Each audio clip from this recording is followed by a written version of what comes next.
નમસ્તે. જો તમારા હમણાં જ થોડા દિવસમાં લગ્ન થવા જવાના છે કે પછી રિસેન્ટલી લગ્ન થયા છે, તો પ્લીઝ પ્લીઝ પ્લીઝ તમે આ વિડીયો પૂરો જોજો, કારણ કે હમણાં જ ઇન્સ્ટાગ્રામ પર એક રીલ જોઈ અને એ રીલ જોઈને મને ક્યાંક મારું છૂટેલું સ્વપ્ન યાદ આવી ગયું, અને જે મેં મારા લગ્ન માટે ડ્રીમ કર્યું હતું એ વસ્તુ, અને પ્લસ એક મેસેજ પહોંચાડવો છે દરેક છોકરી માટે.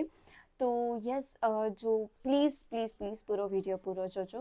હું કોઈ પણ મારા વિડીયોમાં એમ નથી કહેતી કે તમે પૂરો વિડીયો જુઓ, લાઈક કરો, સબસ્ક્રાઈબ કરો, વગેરે વગેરે, બટ યસ, આ વિડીયો દરેક છોકરીઓને પહોંચવો જોઈએ એવી મારી આશા છે.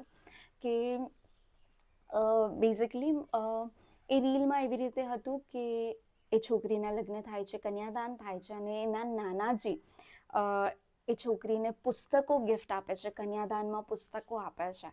અને મેં પણ મારા લગ્ન ટાઈમ પર એ સ્વપ્ન જોયું હતું. સ્વપ્ન ન કહી શકું, પણ એને પૂરું કરવાની કોશિશ કરી હતી, પણ એક વ્યક્તિના લીધે એ પૂરું રૂકી ગયું. બટ એ પાછળની વાત છે, પાસ્ટની વાત છે. બટ યસ, મેં પણ સ્વપ્ન જોયું હતું કે મારા લગ્નના દિવસે મારા મા બાપ મને મારી લખેલી પુસ્તક કન્યાદાનમાં આપે, પરંતુ બેક ઓફ ધ સ્ટોરી ઘણું બધું થયું અને એના લીધે એ શક્ય ના બન્યું. બટ યસ, જો તમારા હમણાં જ રિસેન્ટલી લગ્ન થવા જઈ રહ્યા છે થોડા દિવસમાં, તો ભલે તમે લગ્નમાં સોનું નહીં લઈ જાઓ ને તો ચાલશે, ઓછું લઈ જશો તો ચાલશે, પણ તમારા લગ્નમાં તમે કરિયાવરમાં તમે એ ઘરમાં પગ મૂકો એની પહેલાં તમારા હાથમાં અમુક પુસ્તકો હોવી જરૂરી છે. કારણ કે સોનું છે, કપડાં છે, પૂરું ઘર ભરી દેશો, પણ એ તમને જ્યારે તમે દુઃખી હશો, તમે તૂટેલા હશો, તમે કંઈક ફીલ કરતા હશો, ત્યારે એ કંઈ જ કોઈ વસ્તુ કામમાં નહીં આવે. બટ યસ, ફોર શ્યોર, તમારા હાથમાં જ્યારે આ પુસ્તકો હશે એ તમને ઘણું મોટિવેટ કરશે, ઘણું પ્રોત્સાહન આપશે. No matter, okay, no matter તમે કેટલા પણ તમારા ઇનલોઝ કેટલા પણ સારા હોય, કેટલા તમારા સાસરાવાળા, તમારા સાસુ સસરા કે નણંદ દેર કોઈ પણ ગમે એટલું સપોર્ટિવ હોય, કે પછી તમારો પતિ જ એકદમ આમ તમને 24 hours તમારો થઈને રહેતો હોય, કે તમને મોટિવેટ કરતો હોય, કે તમને સપોર્ટ કરતો હોય, ગમે તે હોય, પણ તમે જે ફીલ કરો છો એ વસ્તુ એ લોકો ક્યારે પણ ફીલ નહીં કરી શકે. એઝ અ સ્ત્રી તરીકે પણ જ્યારે તમારા સાસુ એ ઘરમાં આવ્યા હશે ત્યારે એમણે જે ફીલ કર્યું હશે એ તમને સમજાવી શકશે, કહી શકશે.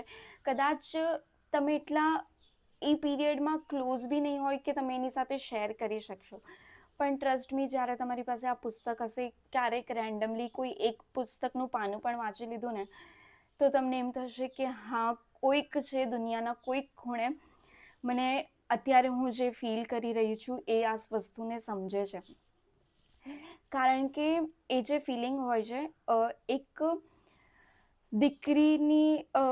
દીકરી ઓછું થવાની અને વહુ વધારે થવાની, દીકરીનું બધું જ પોતાનામાંથી ઘટાડતું જવાનું અને વહુનું બધું વધારતું જવાનું, એ લાગણીઓ, એને શું કહેવાય,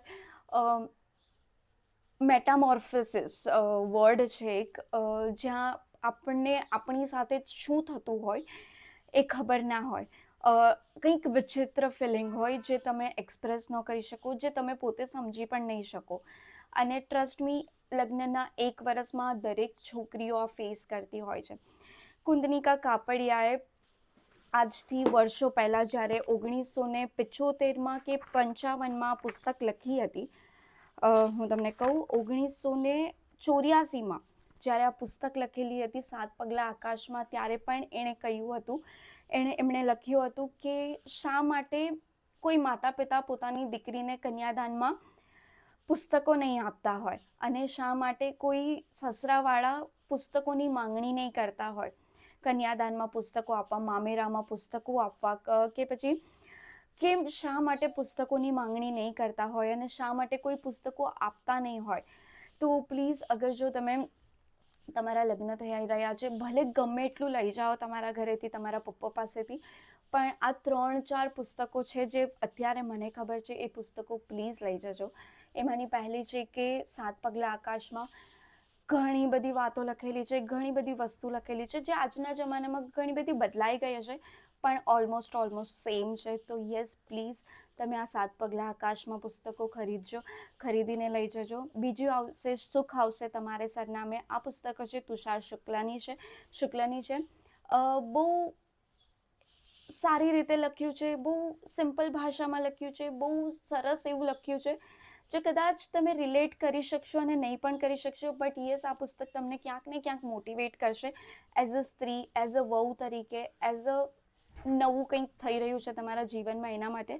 અને ત્રીજી પુસ્તક છે લાગણીઓની ગળથૂથી. આ પુસ્તક મારી છે એટલે હું નથી કહી રહી કે તમે પ્લીઝ ખરીદો યા લઈ જાઓ, પણ એઝ અ દીકરી તરીકે, એઝ અ પત્ની તરીકે, એઝ અ પુત્રવધુ તરીકે, કે પછી એઝ અ પત્ની તરીકે તમે ઘણું બધું ફીલ કરો છો, અને જ્યારે કોઈ નથી સમજતું ત્યારે તમને આ પુસ્તક સમજશે. ટ્રસ્ટ મી, આ પુસ્તક તમને જરૂરથી સમજશે. હું કસમથી એટલા માટે નથી કહી રહી કે આ પુસ્તક મેં લખી છે, પણ હું એટલા માટે કહી રહી છું કારણ કે આ પુસ્તકના દરેક પાનામાં એવી વસ્તુ લખાયેલી છે જે તમને ક્યાંક ને ક્યાંક સમજશે, તમને આ ફેઝમાંથી બહાર નીકળવામાં મદદ કરશે. તો it's a humble request, it's a request, genuinely દિલથી બોલો, રિક્વેસ્ટ કહો, વિનંતી કહો કે પછી કંઈ પણ કહો, પણ પ્લીઝ તમે સોના ચાંદી કરતાં વધારે તમે તમારા લગ્નમાં સાસરે જાઓ ત્યારે પુસ્તકો લઈને જાઓ, કારણ કે એ જે ફેઝમાં તમને મદદ કરશે. નો મેટર દુનિયા ગમે એટલી સારી હોય, તમારા સાસરાવાળા ગમે એટલા સારા હોય, મોડર્ન હોય, સપોર્ટિવ હોય, બટ આ ફિલિંગમાંથી આ પુસ્તકો જ તમને બહાર કાઢી શકશે. અને જેન્યુઅનલી આ પુસ્તકો જ તમને બહાર કાઢશે, કારણ કે તમે 30 વર્ષ પહેલાં તમારા સાસુને પૂછી જુઓ, 35 વર્ષ પહેલાં તમારી મમ્મીને પૂછી જુઓ, એણે પણ જે ફેસ કર્યું છે એ તમે આજે મોડર્ન ફેમિલીમાં જઈને પણ તમે લગ્ન બાદ ફેસ કરશો જ કરશો, કારણ કે આ ફિલિંગ્સ જ એવી છે જ્યાં તમે જે પણ કર્યું હોય છે, ઘણું બધું અંદર બદલાતું હોય છે. આ ફિલિંગ્સ ક્યારે પણ કોઈ પુરુષ નહીં સમજી શકે, કારણ કે એને ઘર છોડીને નથી જવાનું હતું, એ ક્યારે પણ સાસરામાં નથી રહેવાનો હતો, તમે રહેવાના છો. તમને ઘણું બધું એક્સેપ્ટ કરવાનું છે, ઘણું બધું પોતાનામાં બદલવાનું છે, એ પણ કોઈને કહ્યા વગર એક્સેપ્ટન્સ સાથે તમને બદલવાનું છે. જે ફેમિલીને તમે ક્યારે પણ જોઈ નહોતી, ક્યારે પણ પોતાની માની નહોતી, કંઈ કન્સિડર કર્યું નહોતું, એને પોતાના બનાવવાના છે.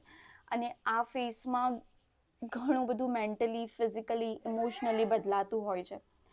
તો પ્લીઝ, જો તમારા નવા મેરેજ થવાના છે, મતલબ હમણાં રિસેન્ટ મેરેજ થવાના છે, કાં પછી તમારા રિસેન્ટલી મેરેજ થયા છે, તો આ અમુક પુસ્તકો લઈને જાજો. ભલે તમે આ પુસ્તકો ના લઈ જાઓ, પણ બીજી કોઈ પણ પુસ્તકો જે તમને ગમતી હોય, તમે વાંચી હોય કે તમને વાંચવી હોય, એવી પુસ્તકો લઈને જજો.